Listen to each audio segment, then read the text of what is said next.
Fools for God are wiser. 1 Corinthians chapter 3 and verse 19.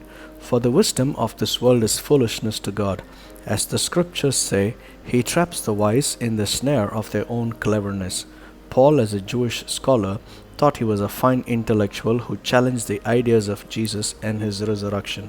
Eventually, after his encounter with Jesus en route to Damascus, had to admit that he was a fool and his wisdom was nowhere closer to that of Christ Jesus. It was evident when he declared that he was the least of all the apostles. True wisdom comes from acknowledging Jesus Christ as the Son of God. The wisdom of the world is destructive and self-centered. The world considers those people who serve Christ in some capacity as fools, and that they have lost their head. Nevertheless, the truth is, it is better to be a fool for God than being wise in the world.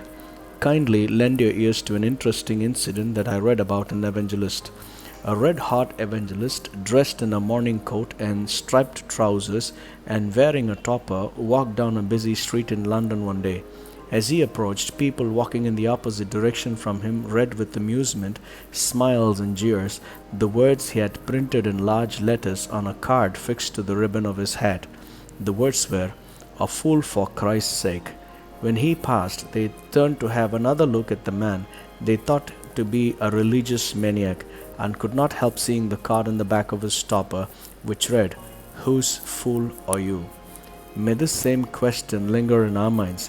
Somewhere down the lines we've been fools, but whose fools we are makes the difference.